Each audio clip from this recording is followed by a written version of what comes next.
One nation one election ने देश भर में राजनीतिक और सामाजिक हलचल मचा रखी है। इस नीति का मकसद है पूरे देश में लोकसभा और विधानसभा चुनावों को एक साथ कराना, लेकिन ये इतना आसान नहीं है जितना सुनने में लगता है। तो चलिए इस मुद्दे को विस्तार से समझते हैं। नमस्कार, मैं हूं यशस्वी सिंह।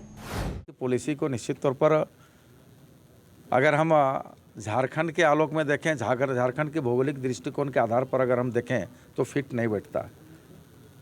अब दिल्ली का आकलन हम कर लें झारखंड को, क्योंकि वन नेशन वन इलेक्शन का जब बारी होगा तो कहीं भौगोलिक क्षेत्रफल, भौगोलिक दृष्टिकोण से कोई क्षेत्रों में बरसात होगा, कोई क्षेत्रों में लैंडस्लाइडिंग होगा, कोई क्षेत्रों में एग्रीकल्चर का समय होगा। चूँकि झारखंड है, पहाड़ नदी नाला पहाड़ पर्वत से घिरा हुआ क्षेत्र है, यहाँ का 24 जिला 24 तरह का भौगोलिक दृष्टिकोण से अलग अलग मायने रखता है। इसलिए हमने कहा कि इसको कहें कि एक बड़ा सिंडिकेट की तैयारी हो रही है, एक वन नेशन वन इलेक्शन की। आगे आगे देखिए होता क्या है। One nation one election bill मंगलवार को संसद में पेश किया गया। मोदी सरकार ने कैबिनेट बैठक में इस विधेयक को मंजूरी दे दी थी।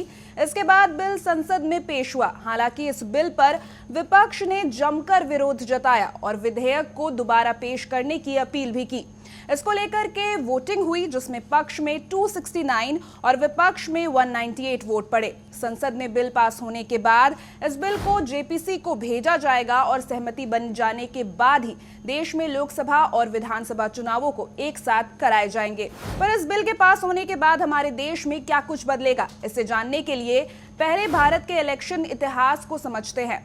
भारत में एक साथ चुनावों का इतिहास। आजादी के बाद भारत में 1952, 1957, 1962 और 1967 में लोकसभा और राज्यों की विधानसभाओं के चुनाव एक साथ कराए गए थे, लेकिन 1967 के बाद कुछ राज्य सरकारें गिर गई और दोबारा चुनाव करना पड़ा। इसके बाद चुनाव चक्र में गड़बड़ी आ गई और धीरे धीरे लोकसभा और विधानसभा चुनाव अलग अलग समय पर होने लग गए। पर अब वन नेशन वन इलेक्शन की जरूरत क्यों महसूस हो रही है? सबसे पहले आर्थिक बोझ। बार बार चुनाव कराने से हजारों करोड़ रुपए खर्च होते हैं। हर राज्य में चुनाव कराना केंद्र और राज्य सरकारों पर आर्थिक बोझ डालता है। आचार संहिता का असर। चुनाव के दौरान आदर्श आचार संहिता लागू होती है, जिससे सरकारी योजनाएं और विकास कार्यों पर रोक लग जाती है। प्रशासनिक व्यवस्था। हर चुनाव में पुलिस प्रशासन और सरकारी कर्मचारियों को चुनावी प्रक्रिया में लगना पड़ता है। इससे सरकारी कामकाज भी प्रभावित होते हैं। राजनीतिक स्थिरता। बार बार चुनाव से सरकारें जनता को खुश करने के लिए शॉर्ट टर्म योजनाएं लाती हैं, जबकि लॉन्ग टर्म विकास योजनाएं पीछे छूट जाती हैं। पर क्या वन नेशन वन इलेक्शन को लागू करवा पाना संभव है? क्या है वन नेशन वन इलेक्शन की चुनौतियां? वन नेशन वन इलेक्शन की सबसे बड़ी चुनौती ये है कि इस बिल को पास करवाने के लिए दोनों सदनों में 2/3 मेजॉरिटी की जरूरत होगी और इसके अलावा कम से कम 15 राज्यों की विधानसभाओं से इसे मंजूरी दिलानी होगी। मंजूरी मिलने के बाद राष्ट्रपति के हस्ताक्षर से ये कानून बन सकेगा। ऐसे में इसमें काफी लंबा वक्त लग जाएगा। अब बात करते हैं कुछ और अन्य चैलेंजेस के बारे में।